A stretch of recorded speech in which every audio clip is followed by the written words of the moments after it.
As my grandmother said when she was crowned, coronations are a declaration of our hopes for the future. And I know she's up there, fondly keeping an eye on us, and she'll be a very proud mother. Just hours ago, an official message from Buckingham Palace spread across every screen in Britain, leaving the nation silent in shock. The royal household confirmed that Prince William, a man often seen as the steady future of the monarchy, is now facing a deeply personal challenge. It wasn't gossip. It wasn't rumor. It was heartbreak, officially acknowledged by the palace itself. The statement was brief but heavy with emotion.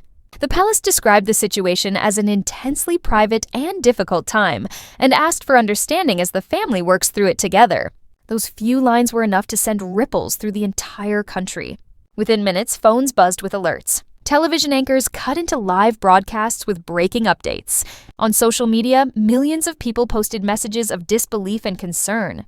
The palace, known for its carefully measured silence, had spoken. And that alone told the world how serious things were. Outside Buckingham Palace, the reaction was instant. People began gathering along the iron gates, holding flowers and handwritten notes.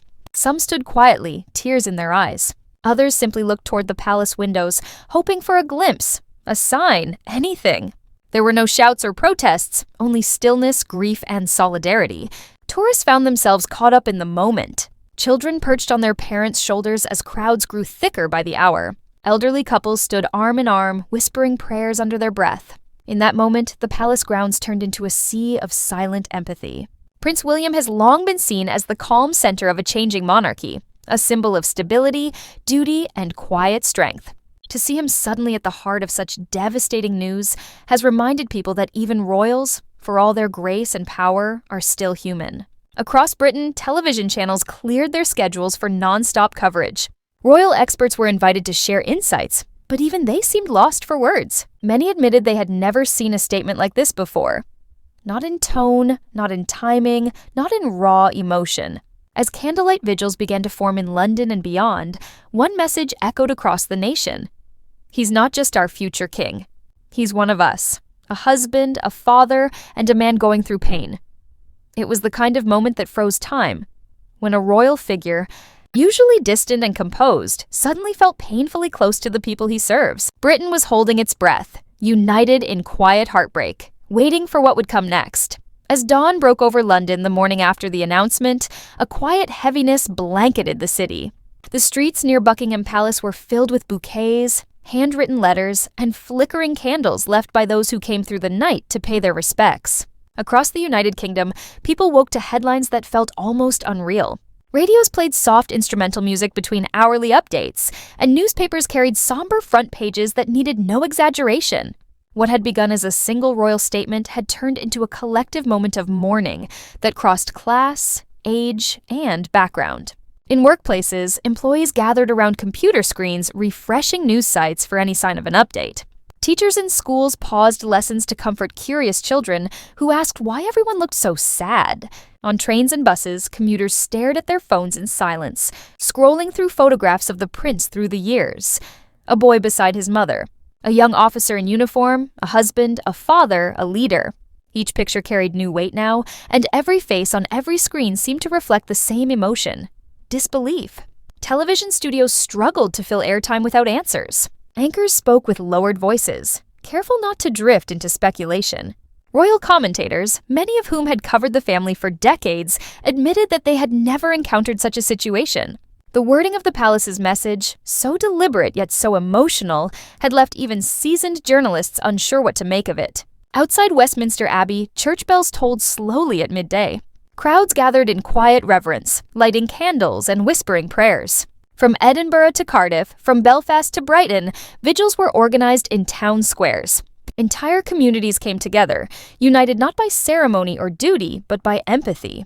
The outpouring of emotion reminded many of moments long past, when the nation had collectively grieved the loss of its icons. Yet this time, the sadness came not from death, but from shared concern for a man still very much alive, a future king facing an invisible struggle. Social media became both a sanctuary and a storm. Millions of messages poured in from every corner of the globe. Hashtags calling for prayers and support trended within hours. Celebrities, political figures, and ordinary citizens alike shared words of comfort. "We stand with you, William," one post read. "You've carried us with grace. Now let us carry you." Even global leaders joined in, sending formal statements of solidarity, each recognizing not just the prince's public role, but his humanity. Charities and organizations connected to the royal family began to release their own messages, thanking him for his years of advocacy and compassion. Donations quietly surged in his name. The internet, often a battleground of opinions, had transformed into a place of rare unity and respect. Outside the palace, the crowd thickened as night fell once more. Reporters described the air as heavy with unspoken emotion. Parents held their children close. Elderly couples leaned on each other for strength, and strangers offered silent hugs. Britain had not felt this united in emotion for years. And somewhere beyond those palace walls, Prince William, the man at the center of it all, surely felt the weight of that love. The nation had turned its heartbreak into a single, steady pulse of hope. While the nation wept beyond the gates, an entirely different silence filled the corridors of Buckingham Palace. Behind the grand marble halls and heavy velvet drapes, life seemed to have slowed to a whisper. Staff members moved carefully, their usual precision replaced with quiet uncertainty. The grandeur of the palace, the gold-framed portraits, the echoing footsteps on polished floors, suddenly felt hollow, as if even the walls understood that something sacred had shifted. Senior aides gathered in private rooms, their faces pale under the weight of unspoken questions. No one dared to speak too loudly. No one wanted to be the first to say what everyone feared. In one corner of the palace, the press office flickered with dim blue light as phones rang endlessly. Every major network demanded answers. Every journalist begged for a statement. Yet the instructions remained firm. No further comment. The words hung heavy in the air, both shield and burden. Inside his private quarters, the prince was said to have withdrawn completely. Those close to him described his state not as anger or despair, but something deeper. A quiet exhaustion that only comes when one has carried the world for too long. Photographs of his family adorned his desk. A few had been turned face down. His schedule, once filled with meetings, appearances, and speeches, had been wiped clean. Even the palace staff, trained for discretion and endurance, struggled to hold their composure. Whispers of, "He hasn't eaten much," and "He hasn't spoken today," drifted from one corridor to another. Guards at the inner gates noticed a change, too.